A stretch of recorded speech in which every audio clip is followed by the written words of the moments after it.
Okay. See, let's start with solution. पहला chapter समझ लो उसको हम, पहले यही फर्स्ट चैप्टर था, अभी शायद कुछ नया चैप्टर 11th वाला शिफ्ट कर दिया solid state.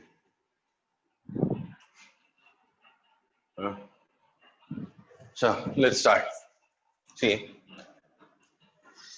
in chemical classification of matter, what we have seen, matter can be classified as, क्या पढ़ा था? Matter can be classified as pure substances. So matter can be classified as pure substance or mixture. In pure substances, we have elements and compounds, right? Which contains only one type of particles. Let it be atom or molecules. So these are pure substances. And अगर हम अपने daily life की बात करें तो we rarely deal with pure substances, right? ऐसा नहीं बोल रहा कि नहीं डील करते. Sometimes we deal with pure gold, हम पहनते ही हैं कभी कभी, rarely पहनते हैं. तो ऐसा बहुत कम ही चीजें हैं जो प्योर सब्सटेंसेस में हम लोग डील करते हैं. इन दोनों को छोड़ के जो कुछ भी आप देखते हो, whatever you see around is actually a mixture, right? आप एयर की बात करो तो air is mixture of gases, right? आप जो वाटर पी रहे हो that is not 100% pure water, right? उसमें भी कुछ ना कुछ डिसॉल्व्ड होते हैं, सॉल्ट्स रहते हैं, तो that is again mixture. So whatever we deal with in our daily life is actually a mixture. Rarely कभी आप प्योर सब्सटेंस से डील करते हैं, right?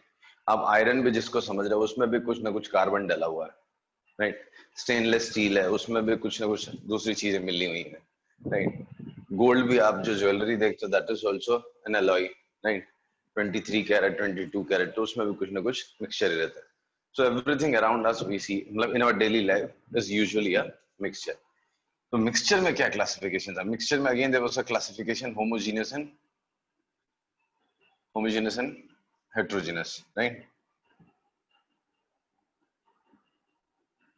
Homogeneous and heterogeneous solution mixture. तो होमोजेनियस एंड हेटेरोजेनस, होमोजेनिटी और heterogeneity क्या होता है? सिंगल फेज होना चाहिए, है? जो भी हो एक जैसा होना चाहिए शुरू से लेके लास्ट तक, तो उसको बोलते हैं homogeneous. And if it has more than one phase then we call it heterogeneous, right? तो homogeneous means uniformity, throughout composition same होगा. If I talk in terms of composition, तो composition is same throughout, composition change नहीं होता, तो composition is same throughout. That is what we say is homogeneous, right? Heterogeneous is composition change हो सकता है, right?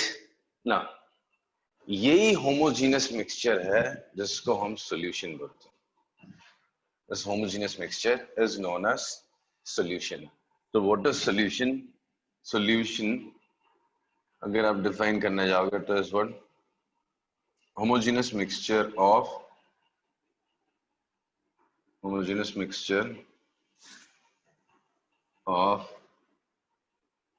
two or more substances. When I use a word substance basically is used for pure thing, so pure substances.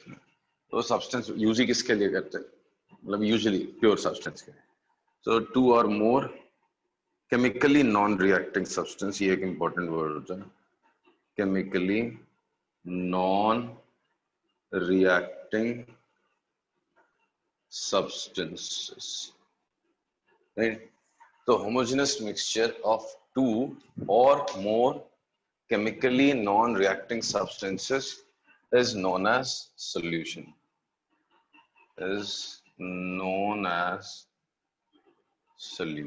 इसी को solution बोलते हैं, right?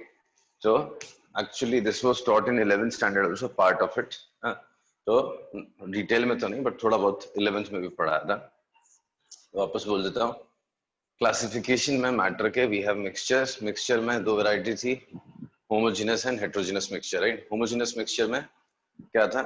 Chemical composition same रहता है through out, same रहता है, चेंज नहीं होता है, राइट?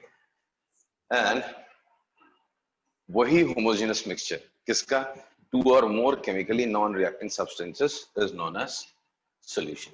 ठीक है? तो और कुछ चीजें होती हैं सॉल्यूशन में which distinguishes it from other materials, right? जैसा पहली चीज है particle size. If I talk of particle size, तो particle size is less than 10 raised to minus 9 meter. Well, particle size of solution, all the particles of solutions are less than 10 raised to minus 9 meter in size, right?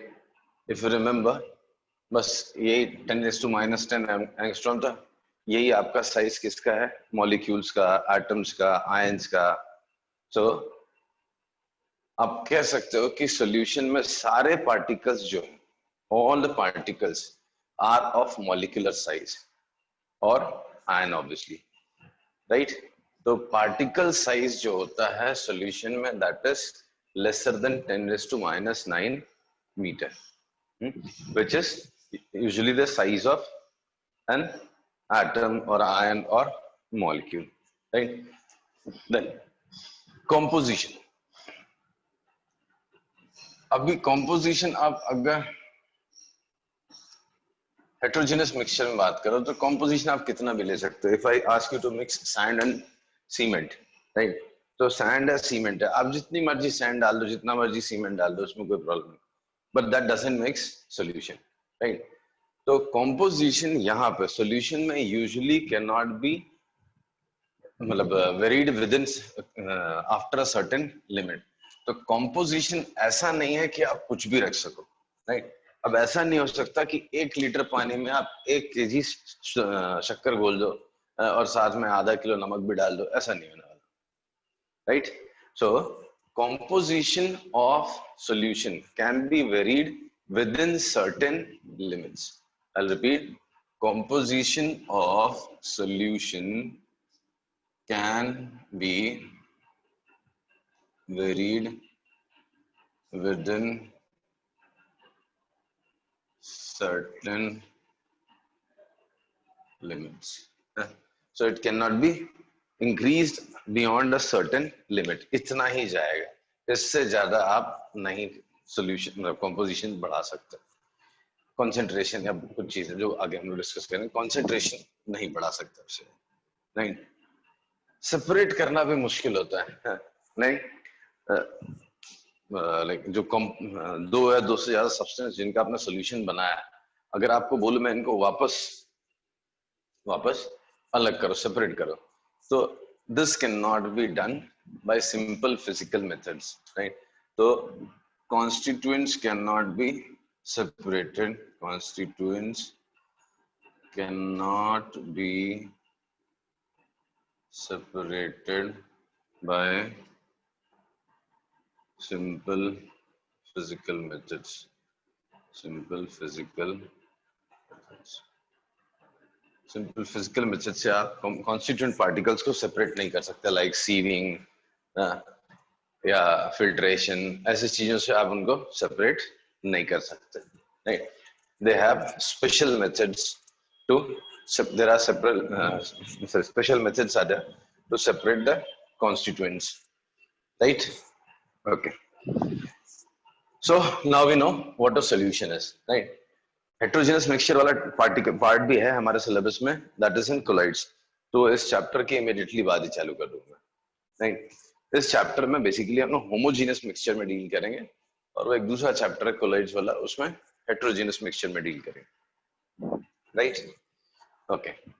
So solution हमको पता है, solution is homogeneous mixture of 2 or more non-reacting, chemically non-reacting substances, right? और ये कुछ points हैं. Particle size उसमें 10⁻⁹ metre से कम होता है, which is very small size of the ion. Composition of solution can be varied within certain limits. Constituents cannot be separated by simple physical methods, right? Okay. Now, जो components होते हैं किसके, solution के, उनको क्या बोलते हैं? तो those components are known as solute and solvent. Component of solution are known as solute and solvent. So as I said, at least 2 substances will be there, right? At least 2 substances will be there in solution. तो वो 2 substance में जिसका proportion by mass ज्यादा होगा, that is known as solvent, right? For example, suppose आपने water लिया और उसमें salt dissolve किया, right? कुछ salt लेके dissolve कर दिया, right? तो ये क्या बन गया? ये एक solution बन जाएगा, right? This will be a solution. इसमें quantity of amount of salt dissolved is lesser than in by mass, I'm saying, amount of water, right? तो ये जो चीज है जिसका अमाउंट आपने कम रखा है by mass, that is known as solute and this is known as solvent. So amount of substance, sorry, जो 2 substances है जिनमें जिसका अमाउंट कम है, that is known as solute, and substance which is in more quantity, proportion of which is more by mass, is known as solvent, right? And what you will observe, that physical state of solution is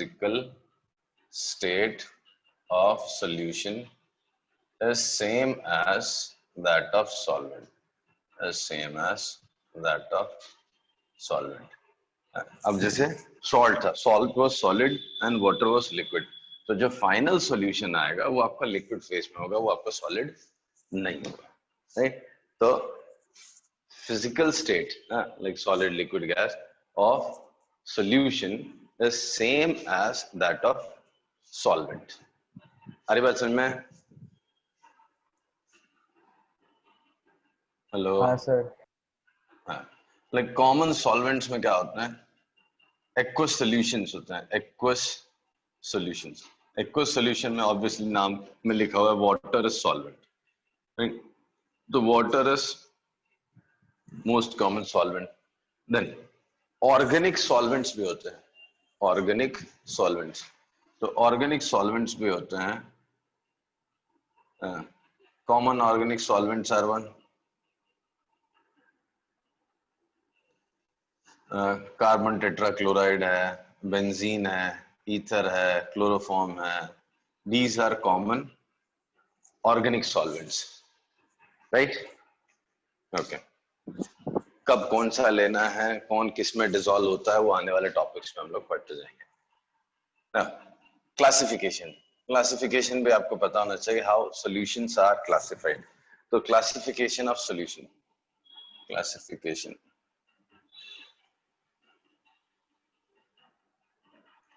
solutions are classified on a basis of number of components. as अगर आप number of components के terms में बात करो तो we classify them as binary solution. Binary solution क्या है? Binary solution is the one which has only 2 components, one solution and one solvent. Then ternary solution में क्या है? 3 कंपोनेंट्स आ जाए, या तो 2 सोल्यूट 1 सॉल्वेंट ले लो, या 2 सॉल्वेंट 1 सोल्यूट ले लो, whatever. So that is known as ternary solution, quaternary solution, penternary solution, and so on. So depending on number of components in solution, we can classify them as binary solution, ternary solution, quaternary solution, and so on, right? What we have in our syllabus is detailed study of binary solutions only, right? इसका detail study हमारे syllabus में, बाकी तो नहीं study करना है, right? Then next classification है on the basis of physical state of solute and solvent. On basis of physical state of solute and solvent, right? Solute and solvent. Solute if is solid, if solid is dissolved in solid, and solid dissolved in solid, solid dissolved in liquid, solid dissolved in gas, liquid dissolved in solid, liquid dissolved in liquid, and liquid dissolved in gas, then gas dissolved in solid, gas dissolved in solid, gas dissolved in liquid, gas dissolved in gas, right? So ये अलग अलग type के solutions होते हैं, right? तो if solute is solid and solvent is a solid, तो ये एक टाइप का solution होता है, right? Common examples are alloys. Any of the alloy you take, metal alloys are what? Examples of solid dissolved in solid, right? जो भी alloys आप बोलोगे, brass है, bronze है, 22 karat gold बोल लो, whatever alloy you say is what? A solution of solid and solid. जिसको हम लोग इसमें भी पढ़ेंगे solid state में, वहाँ भी थोड़ा बहुत देखेंगे how alloys are solutions of solids and solid, right? Then solid and liquid, solid and liquid, ये तो बहुत कॉमन है, हम लोग डेली लाइफ में देखते ही हैं. आप घर पे रोज बनाते हो, सॉल्ट डिसॉल्व करते हो, राइट? तो शुगर सिरप बोल लो या सॉल्ट सोल्यूशन बोल लो. Salt solution is example of solid dissolved in liquid. Then solid dissolved in gas, solid dissolved in gas, इसका क्या एग्जाम्पल होता है, कभी देखा आपने? Solid dissolved in gas, obviously daily life में तो हम लोग नहीं डील करते. तो आयोडीन वेपर्स, आयोडीन वेपर जो होगा that will form a solution with gas, air में जो आपका आयोडीन के वेपर्स होंगे, they form a solution in which iodine is in solid state and dissolved in gas, right? या air, right? आ रहा समझ में? हाँ sir. Then liquid and solid, liquid and solid का एग्जांपल कभी सुना है? ये सुना होगा आपने, सोडियम एमलगम, सोडियम एमलगम सुना होगा, सोडियम एमलगम, या तो ये क्या बोलते हैं उसको, हाइड्रेटेड सॉल्ट्स, हाइड्रेटेड सॉल्ट्स. अभी आप जो नया पैकेट लेके आओ किसका, सॉल्ट का, उसमें से कुछ निकाल के टेबल पर रख दो, थोड़ी देर वो मॉइस्चर एब्जॉर्ब कर लेता है, so we say this hydrated salt. तो इट फॉर्म्स अ सॉल्यूशन जिसमें सोल्यूट क्या है, solute is liquid and solvent is solid, right? Then liquid and liquid बहुत आसान है, बहुत सारी चीजें देखी होंगी आपने.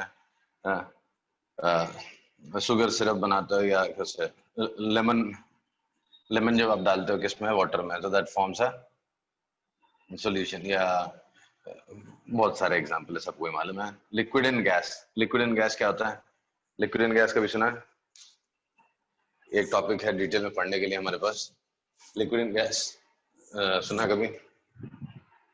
लिक्विड एंड गैस नहीं सुना? लिक्विड एंड लिक्विड बोल दिया ना. हाँ. मॉइस्चर, ह्यूमिडिटी, ह्यूमिडिटी क्या है? मॉइस्चर जो है that is liquid in gas. Gas in solid, gas in solid, gas dissolved in minerals. जो मिनरल्स होते हैं, नेचुरल मिनरल्स हैं, उसमें गैस भी डिसॉल्व होती है. तो gas is dissolved in minerals is example of gas dissolved in solid. Gas in liquid, gas in liquid, sorry हमारे डिटेल में पढ़ने के लिए है. Gases are dissolved in liquid, right? अभी डेली लाइफ में भी आप देखते हैं उसको, कार्बोनेटेड वाटर, जो सोडा है या पेप्सी है या जो भी आप कोल्ड ड्रिंक पीते हो, जो भी कार्बोनेटेड बेवरेजेस हैं, those have gases dissolved in liquid. तो कार्बोनेटेड बेवरेजेस जो है, कार्बोनेटेड बहुत जगह पे होता है. नेचुरली भी oxygen is dissolved in water, जिसकी वजह से ये fishes are able to breathe या जो भी होता है. तो गैसेस बहुत सारी डिसॉल्व होती हैं वाटर में. आप जो वाटर देख रहे हो, आप जो पी रहे हो, उसमें भी गैसेस डिसॉल्व है, right? Okay.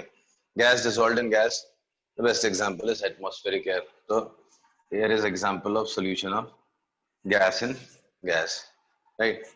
So these are the two different classifications of solution. One on basis of number of components used in solution. 2 component, 3 component, 4 component क्या दिया उसके ऊपर. And the other is physical state. of solute and solvent. Solid dissolved in solid, solid dissolved in liquid, solid dissolved in gas and so on. तो ये दो अलग अलग type का क्लासिफिकेशन दिया आपके बुक में, which you must know. ठीक है ना. अब चलते हैं, पहला इंपॉर्टेंट टॉपिक आता है जिससे क्वेश्चंस आते हैं, that is concentration terms. Concentration terms.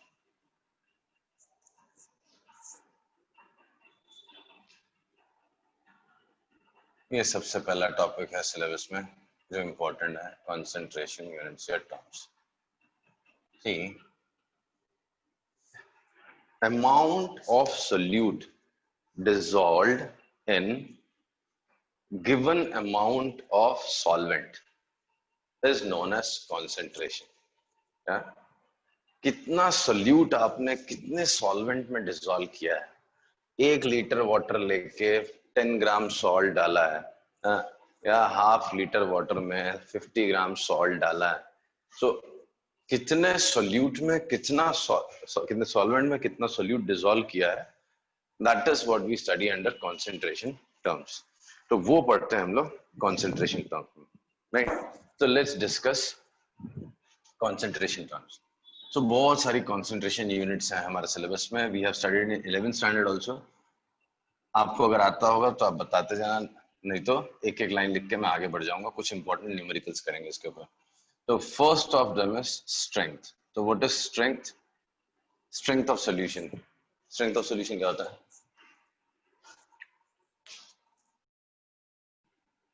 Strength क्या होता है? Amount of solute in grams dissolved per liter, right.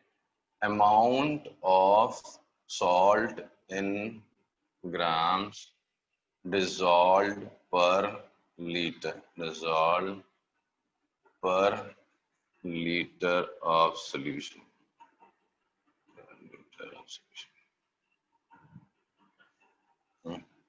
That is grams per liter. That is what we say is strength, right? So this is first unit, strength. Then another concentration common unit is percent weight by volume. Percent weight by volume. So what is percent weight by volume? Weight of solute is weight of solute in grams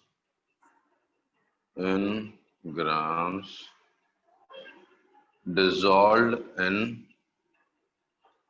100 milliliter of solution. 100 milliliter of solution. Percent लगा है तो naturally पर 100 ही आने वाला है, right. तो percent weight by volume is what? Weight of solute in grams dissolved in 100 ml of solution. Many students try to learn the formula, but formula जैसी कुछ चीज नहीं है इसकी. आपको सिर्फ लॉजिक याद रखना है, राइट. क्या स्टेटमेंट है वो याद रखना है, डेफिनेशन है जो याद रखना है, यूनिट भी याद रह गई तो काफी है. So grams per 100 milliliter is what? Percent W by V. Then percent V by V. Percent V by V क्या होता है? What is percent V by V? Percent V by V. Percent V by V वो क्या होता है? Amount of solute in volume actually. तो volume of solute dissolved in 100 ml of solution. So volume of solute dissolved in 100 milliliter of solution. Solution का 100 ml लेके आओ आप, 100 milliliter, उसमें कितना solute, कितना volume है solute का, that is what we say is percent V by V, percent volume by volume, right. Then और क्या है? Molarity. What is molarity of solution? ये सबसे important unit होता है. Molarity of solution. Molarity of solution क्या है? किसी को याद है? सबसे important concentration units में से molarity, normality and molality, ये तीन बड़े important हैं. So molarity of solution. वो क्या था, कैपिटल M से डिनोट करते थे हम सर लोग। moles of solute divided by volume of solution. In what, वही तो इम्पोर्टेंट है। In liters. Liters, moles of solute dissolved per liter of solution, per liter of solution, ये होता है मोलैरिटी, राइट।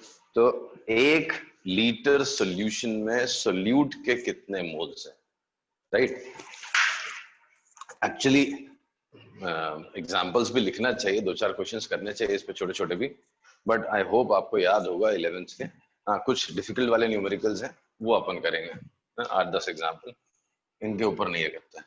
अगर आपको लग रहा है कि नहीं याद आ रहा है तो फिर से पूरा एक्सप्लेनेशन चाहिए तो 11th वाले वीडियोस पड़े हुए वहां पे, राइट, स्टडी स्पेक्ट्रम में, उसमें मोलारिटी वाला ये कॉन्सेंट्रेशन टर्म्स वाले जो वीडियोस हैं वो देख लो, तो उसमें बहुत सारे न्यूमेरिकल्स किए धीरे धीरे आराम से, तो उसमें आप देख सकते हैं, राइट। अदरवाइज यहाँ पे जस्ट डेफिनेशन लिख के कुछ इंपॉर्टेंट न्यूमेरिकल्स करेंगे। So what is molarity? Molarity is moles of solute dissolved per liter of solution. Then what is normality? Normality क्या होता था? कैपिटल एन से डिनोट करते थे। What was normality? Number of gram equivalents, number of moles की जगह number of gram equivalents कर दो। जैसे number of moles of solute था, यहाँ पे number of gram equivalent dissolved per liter of solution, capital N से denote करते थे। molarity is denoted by capital M, and what it is? Number of moles of solute present per liter of solution, whereas normality is number of gram equivalents present per liter of solution, right? वैसे तो एक word formality भी होता है, but not very important, because इसको हम लोग molarity में मर्ज कर लेते हैं। फॉर्मेलिटी भी एक वर्ड होता है। What is formality? Number of formula units present पर लीटर ऑफ सॉल्यूशन। ये वर्ड किसके लिए डिफाइन होता है? आयनिक सॉल्वेंट्स के लिए होता है, सॉल्यूशन के लिए होता है, जिसमें जो सोल्यूट है those are ionic compounds, right. तो आयनिक कंपाउंड में actually molecular formula, molecular mass word नहीं होता है, formula unit and formula mass word होता है, राइट। तो जब ये आयनिक सॉल्वेंट सोल्यूट होगा, कंपाउंड से जब आप डिसॉल्व करते हैं, तो मोलारिटी की जगह वर्ड फॉर्मेलिटी हो जाता है। कैपिटल एफ से डिनोट करते हैं, कई के बुक्स में तो दिया भी नहीं होता। अभी NaCl, NaCl is not molecular formula, right. NaCl में जो Na और Cl लिखा हमने, वो मॉलिक्यूलर फॉर्मूला नहीं होता, उसमें मॉलिक्यूल्स होते नहीं, एक 3 डायमेंशनल स्ट्रक्चर होता है जिसमें बहुत सारे आयंस इधर उधर प्लेस रहते हैं, राइट। तो वो रेशियो बताता है कि बल्क में या क्रिस्टल में कितने कितने आयंस किसके प्रेजेंट है, उसका रेशियो बताता है, तो उसको फॉर्मूला यूनिट बोलते हैं। तो NaCl इज फॉर्मूला यूनिट। तो NaCl का molecular mass is not 58.5, its formula mass is 58.5, right? तो उसको कैसे डिफाइन करेंगे?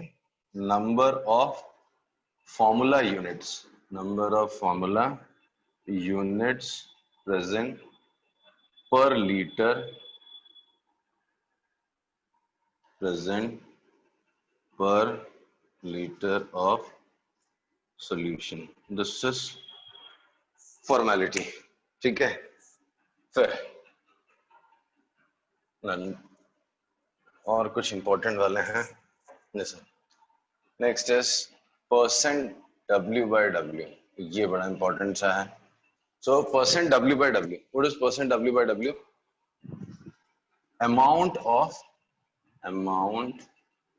Of solvent, sorry solute in grams present per 100 gram of solution, right? So percent W by W. What is percent W by W? Amount of solute in grams present per 100 gram of solution. This is percent W by W, right? As a formula मत याद रखो, नाम में वैसे दिख जाता, समझ में आता है. Then next is molality. This is again very very important. इसके ऊपर questions आते हैं, boards में भी आए हुए हैं. Molality. What is molality? Small m से denote करते हैं. Molarity में क्या था? Moles of solute dissolved per liter of solution. इसमें फर्क है. यहाँ पे क्या है? Moles of solute per kg of what? Solvent. तो dissolved per kg of solvent. ये होता है आपका क्या? मोलारिटी. तो मोलारिटी में डिनोमिनेटर में आपको एक तो मास है, वो वॉल्यूम नहीं है, राइट? पहली चीज. दूसरी चीज सॉल्यूशन का मास नहीं है, सॉल्वेंट का मास है. तो moles of solute dissolved per kg of solvent, this is molarity, right? Then mole fraction. Mole fraction एक मास फ्रैक्शन भी वर्ड होता है, बड़े वर्ड्स बना रखे हमने. काम की चीज मोल फ्रैक्शन है, मास फ्रैक्शन तो नॉट वेरी इंपॉर्टेंट. ये अभी इस चैप्टर में बहुत यूज होने वाला है. So mole fraction. So what is mole fraction? So suppose करो दो कंपोनेंट्स हैं A and B. सॉल्यूशन में there are two components A and B. तो mole fraction of any component A is number of moles of A by total number of moles of each component. हर एक component के जो total number of moles है, ठीक है? So mole fraction is what? Mole fraction of any component A is number of moles of A by total number of moles of each component. Clear है? This is mole fraction. Yes, जैसे sir. दो ही component है, let us assume there are two components A and B only. जैसे binary solution है, A and B दो ही components हैं, तो इसको डिनोट करते हैं कैपिटल X से. तो कैपिटल X से क्या हो जाएगा? Number of moles of A by number of moles of A by plus number of moles of B. XB क्या बनेगा? Number of mole fraction of B क्या है? Number of upon moles of B upon number of n moles of of A plus number of plus moles n of of B. तो mole fraction of A plus mole fraction of B, this is 1. तो जितने भी components हैं उन सबके मोल fractions को निकाल के अगर आप ऐड करोगे तो जो रिजल्ट है, that result is going to be 1. So sum of mole fraction of each component in a solution is 1. ठीक, तीन होते हैं ABC, तो XA plus XB plus XC is equal to 1, right? ये बड़ा यूज करने वाले हम लोग इस चैप्टर में, न्यूमेरिकल्स में और कुछ कुछ चीजों में, ग्राफ्स में. देन एक होता है PPM, पार्ट्स पर मिलियन. तो पार्ट्स पर मिलियन क्या है? अमाउंट ऑफ या mass of solute present per million parts by mass of solvent, right? वो पर केजी था, यहाँ पार्ट्स पर मिलियन है, तो 10⁶. तो अमाउंट ऑफ सब्सटेंस solute, तो मास ऑफ solute समझ लो आप, राइट?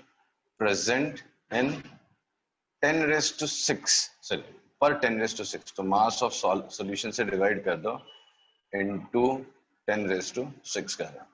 तो ये होता है PPM. जिसमें प्रोपोर्शन बहुत कम रहता है, राइट? जैसे hardness of water, right? Hardness of water is expressed in PPM.